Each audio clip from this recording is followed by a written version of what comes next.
Hi అండి. ఈరోజు పచ్చిమిర్చి టమాటా దోసకాయ పచ్చడి అండి చేస్తున్నాను. చూడండి ఎంత బాగుందో.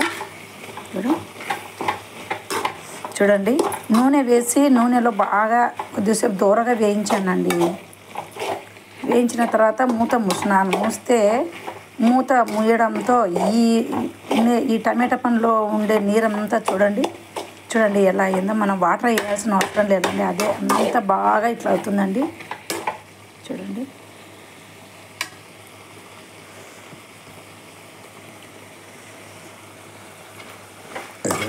టమాటా పచ్చిమిర్చి దోసకాయ పచ్చడి అండి, చాలా టేస్టీగా ఉంటుంది. వేడి అన్నంలో కానీ ఈ చట్నీ దోశలోకి చాలా బాగుంటుందండి. చట్నీ చూడండి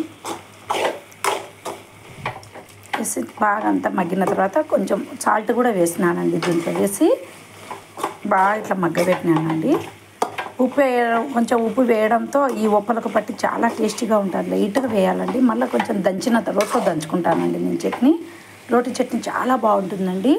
మిక్సీలో కంటే రోటి చట్నీ చాలా టేస్టీగా ఉంటుంది. అన్నంలోకి దోశలోకి అయితే మిక్సీకి వేసుకున్న దోశలో టేస్టీగా ఉంటుందండి మిక్సీ చట్నీ. అన్నంలోకి మటుకు రోట్లో వేసి దంచుతానండి, చాలా టేస్టీగా ఉంటుందండి. మీరు ఇలా చేసుకొని చూడండి ఎంత బాగుంటుందో. దోసకాయ ముక్కలు, ఎర్రగడ్డ, టమాటా, పచ్చిమిర్చి అండి. చూడండి అంతే అండి. వీటిని ఇంకా రోట్లో దంచుకునేటప్పుడు కొంచెం ఉప్పు చూసి మళ్ళీ మనం వేసుకొని దంచచ్చండి. ఉప్పు చాలా తక్కువ వేయాలండి, లేకపోతే మళ్ళీ ఇది దీంట్లో వేసి మళ్ళీ వేసేటప్పుడు ఉప్పు కసం అవుతుంటే అప్పుడు మళ్ళీ మనం ఉప్పు ఎక్కువైతే మళ్ళీ తినలేము కదండి. చూసుకొని వేసుకోవాలండి. అయితే ఈ పచ్చడి బాగా ఉంటుందండి. అంతే అండి.